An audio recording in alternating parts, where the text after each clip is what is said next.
We can now bring in Mark Storella, professor of the practice of diplomacy at the Frederick S. Party School of Global Studies at Boston University. Thank you so much for joining us here on the program. You were also former U.S. ambassador to Zambia. Now, Donald Trump is marking a year in office as protests continue in Minneapolis 2 weeks after Renee Good was killed by an ICE officer. Have the administration's attempts to spin what happened backfired?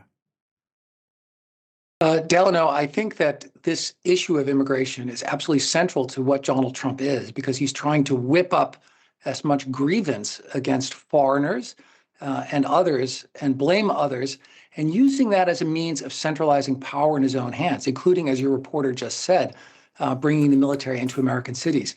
Americans don't like it. People are passing around copies of the Declaration of Independence showing that the things we complained about George III doing 250 years ago, Donald Trump is doing today. So he is facing a potential backlash right now.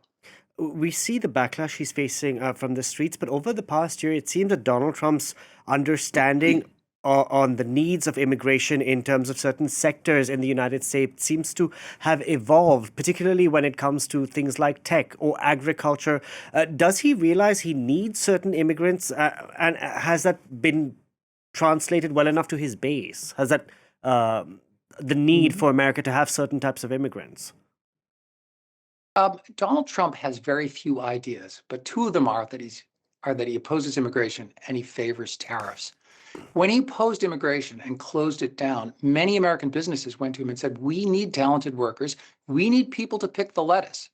And so he had people in his office telling him, "You've got to change."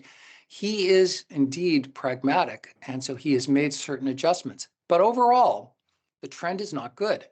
2025 was the first year in at least 50 years and perhaps 90 years in which the United States has had net negative immigration.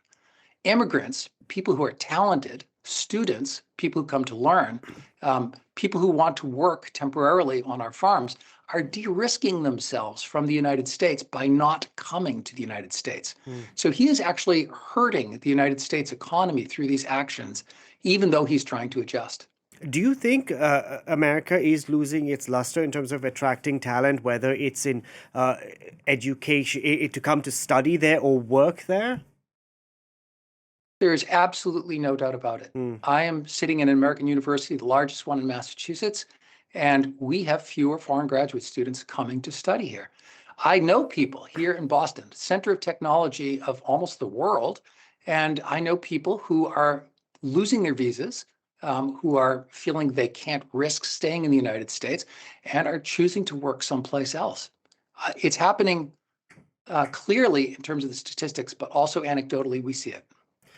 Mark, I hate to switch gears with you, but I see that you're a former ambassador, so I have to ask. Donald Trump is digging in his heels in threats over Greenland. It doesn't seem that the U.S. president can be talked out of annexing the territory, or can he?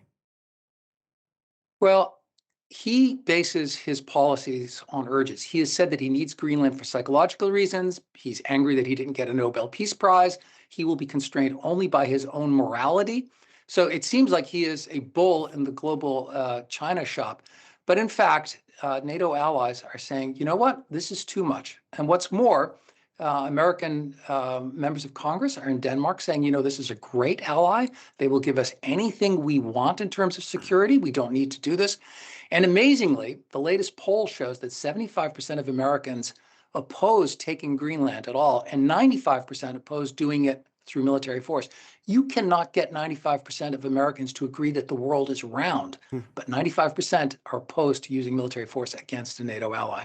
And where's the Trump's relationship when it comes to Europe? Because the way he talks about certain European leaders, and essentially, if he doesn't get what he wants, he's threatening to hike up tariffs on certain European states, even though a trade agreement was agreed to last year between the United States and Europe.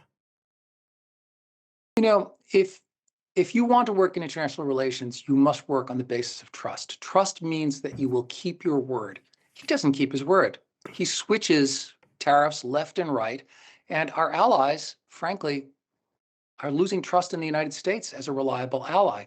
That is why we've seen Britain and France come to an entente on how they will coordinate their own nuclear programs. That is why we're seeing the Germans saying they're going to spend much more money on national defense. And that is why we see the Europeans trying to stake out a separate position from the United States in terms of the war that Russia has brought to Ukraine. They are de-risking from the United States because we no longer seem to be a reliable ally. And in terms of Donald Trump's relationship with NATO, is the military alliance is its future a thing of the past? Well, people have been saying that for a long time, so I would not count NATO out yet. There are many, many things that make NATO valuable to all of us. And it's the most successful alliance in the history of the world. That's actually true. Mm. So we should stick with it. Having said that, there are limits to what our NATO allies are going to be willing to put up with. And certainly bullying and threatening one of our NATO allies is beyond the pale. The United States under Trump has provided exactly zero financial and military assistance to Ukraine. The European countries have had to pick up that enormous budget all by themselves. They have to make a kind of assessment of what they're getting out of this alliance. I think that what we've seen is that since 1949, there have been 10 Soviet and Russian leaders who have all had as their principal objective in foreign policy breaking up the NATO alliance. And it turns out they couldn't achieve it, but it could be that Trump will. We'll see how things pan out. Mark Storella, thank you so much for joining us on the program today. It's a pleasure to be with you.